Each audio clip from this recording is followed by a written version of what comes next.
We're so grateful that you're here tonight, and you've been exposed to so much information, but I'm sure you have some questions. Dr. Ferrin's going to come up briefly to explain to you the psychological implications that high-stakes testing and the changes in our system have on our children. So I'd like to bring back to you briefly Dr. Ferrin. Please know that she said briefly twice. That's the joys of going last, I suppose. Just a comment before we start with this. Just a comment. You said, when has the Education Department done anything good in the last 44 years? I can go back 70 years, and the answer is still the same. You know, there's a statesman. There's a park named after him in New York. His name was Carl Schurz, and he has a quote that was used constantly during the anti-Vietnam era. And I was an activist during that era as well. And his statement was, my country right or wrong. But that wasn't the whole statement. The complete statement is, and you can change the word country to state or to school district or to governor. My country right or wrong, when right to be kept right, when wrong to be made right. And that is your, not your responsibility, but as parents and educators, that's your obligation. You really need to get involved and be active and be vocal, because the forces against what we're trying to do are powerful and wealthy. And we're having technical difficulties again. So I like to sing a medley of Sinatra tunes. All right. I'm gonna go through these fairly quickly because I have to be brief. Right, Mrs. Kerner? That's correct. All right, thank you. I want to talk about the psychological implications of high stakes testing. We've been listening to 3 educators who are very articulate in what they have to say, and I want to just take a side road to this because there are psychological implications to all of this. We know what high stakes testing means. I just want to put that up so everybody understands it. Major decisions about a student, high school graduation, retention, all of these things. That's what high stakes testing is. The professionals, and I just have quotes from some various professional organizations to let you know that we're all on the same page here. More importantly, when there is credible evidence that a test score may not adequately reflect a student's true proficiency, alternative acceptable means should be used. We use multiple samples of behavior in psychology. We need multiple samples of a student's performance to gauge the success or lack of success for that student. None of us want to be assessed on our worst day. Consider this. Of the people on the committee that wrote and reviewed Common Core state standards, not one of the individuals was a K-3 teacher. Not one, which supports what's been said before. People are making decisions for our kids who should not be making decisions for our kids. As much as when I see patients and there's the insurance question, and an insurance company is going to tell me how many sessions I can have for my child or for my patient, it's like going to the dentist, and the dentist will take x-rays, and then he'll give the x-rays to the secretary, and she'll make the decision about which tooth should be taken out. It's absurd, and we never consider it as absurd as that. Here are some of the consequences of high-stakes testing, and the research shows this. Retention in grade, possibility of dropping out of school, dropout rates have increased with Common Core.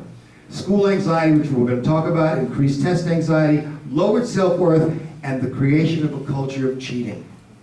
I'd rather cheat than fail.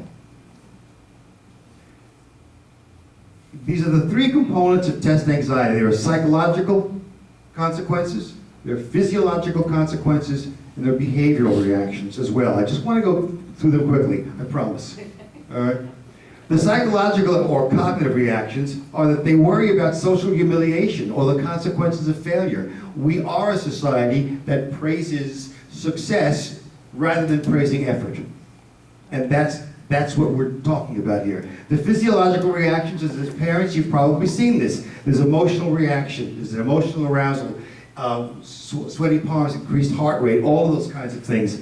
Behavioral reactions, and this is what we're really talking about here, task-relevant behaviors, they can't focus attention on the task. And then there are task-irrelevant behaviors when you're under anxiety. You skim through the test items just to get done because it's so painful to be taking it. It's emotionally painful to sit there and feel inadequate.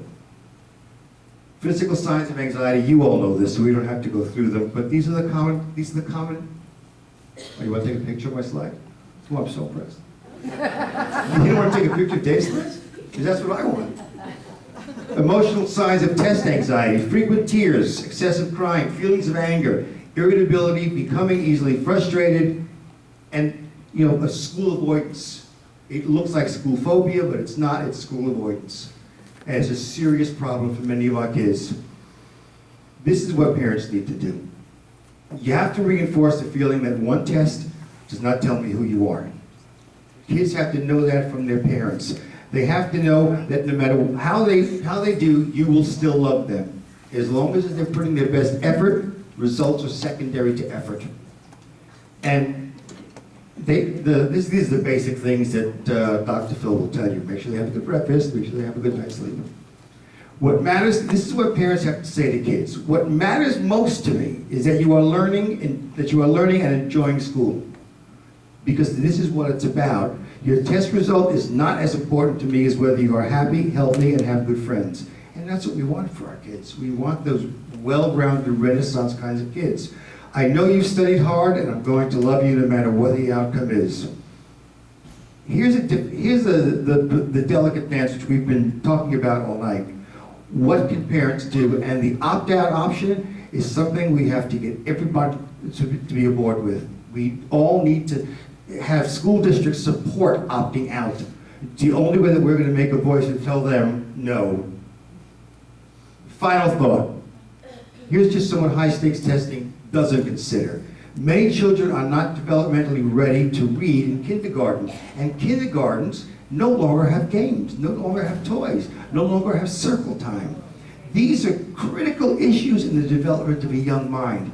It talks about sharing, it talks about self-esteem, it talks about turn-taking, it talks about learning their own strengths and weaknesses, and to navigate society well. That's what kindergarten is supposed to be about. It's not supposed to be about academics. They're not cognitively prepared to learn these things. And no research supports long-term periods. No research shows that.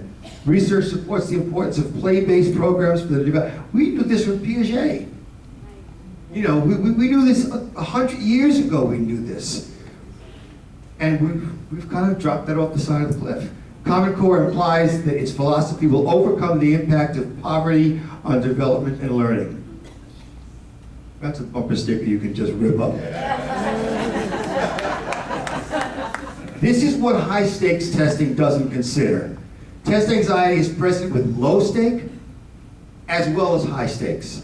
So I don't want you to think that we're just saying that high-stakes testing is an anxiety-provoking situation, and that's all. Low-stakes testing is also an anxiety-provoking situation, but the difference is significant. The difference is significant, and I'll just show you a piece of research that shows that. We also understand that Common Core considers one size fits all. And I will propose to all of you that all of our children are LD kids. Not learning disabled, but small l, small d, learning different.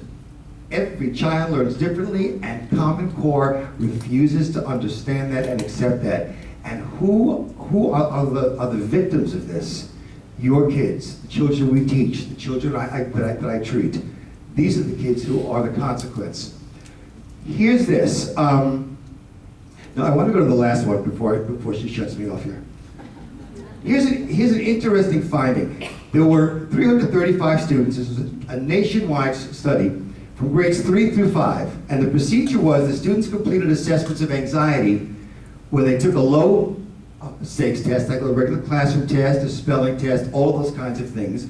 And then that same group took the high stakes testing and were given the same anxiety scale.